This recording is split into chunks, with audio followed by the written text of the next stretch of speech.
Hello, folks.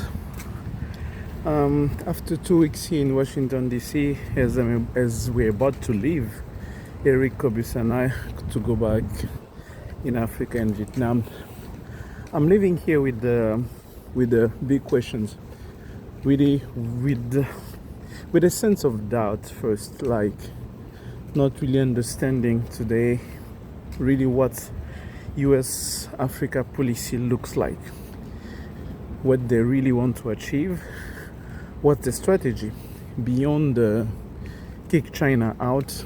What does it mean in actual terms when they say they want to counter China in Africa?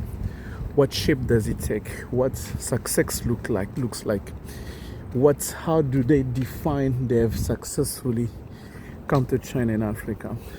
This is one of the big questions we're gonna be leaving Washington D.C. without a clear answer of really what to expect from the US. When they're gonna be saying that we want China out from Africa. Yes, we understand, but what do you offer? What are you offering on the table? What are you putting on the table for Africa? When they say we don't want Africa to buy from Huawei, not to buy Chinese technology, or not to take Chinese money in terms of infrastructure, the question is, what do you put on the table? And what do you offer them to take? What do you offer Africa to put on the table? So far, it's not been clear with different stakeholders we've spoken to. No one seems to be clearly able to define or to understand what success looks like for the US in Africa, and if there is even an avenue of success for the US in Africa.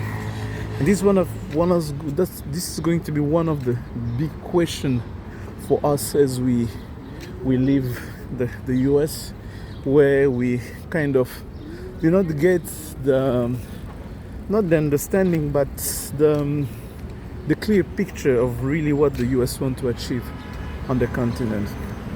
I believe that if the US really wants to do something for Africa, I understand the US worries in terms of Chinese influence and everything, but they're gonna have to up the game. And up the game, it's not only in terms of narrative. Up the game, it's also going to be in terms of actual action. They're gonna have to be able to define the kind of action they can and they want to take in Africa to be able to really effectively counter China in Africa, or even Russia. That's another ball game. But we cannot just be, yes, we have to counter China in Africa, we have to stop China, but without really putting something on the table. Because if you cannot offer the same infrastructure that the Chinese are offering in the same cost, or if you cannot offer the technology that the Chinese are offering in the same cost, what's really the point? What's really the point of saying that we are countering China and we want to counter China?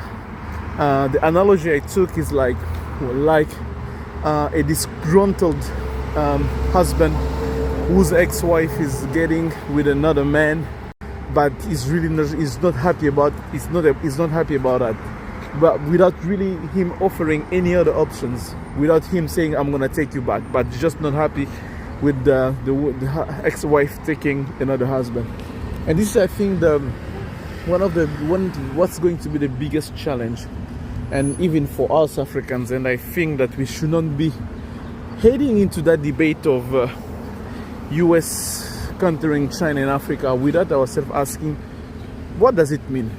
What does it mean exactly? What's the solution? What's the US offer? And I do believe it's time for the US to come up with, as much as they talk about American dream, they need to come up with the American foreign dream, foreign policy dream when it comes to Africa, to know how they're going to engage Africa, what's the future, what they put on the table. China will be coming with Africa with narrative about reforming the international system. The international system that has been for so long turned and used against many global south countries. So when you do have a country that comes and say, I'm hoping to change the international system, whether that's being true or not, but just that narrative is enough to to convince people to follow you. And especially when you bring infrastructure, when you bring economic trade, when you bring trades, when you bring economic support, all kinds of form that many in the global north they don't provide. This is going to be the real challenge the US is going to face. So this is going to be my last video here in Washington DC, and next week we're gonna see you. We're gonna have interviews. We're gonna be talking with different people, and we're gonna be talking a lot about Africa or urbanization and how to get inspiration from China. And we're gonna talk about lithium in Zimbabwe. There are so many things we're gonna talk about when I get back to Mauritius. So this was Christian Géraud from the channel Global South from Washington DC. I'm gonna see you next week, and yes, keep in touch and remain connected on every conversation we're going to make about China in the Global South, and especially China in Africa. See you next week.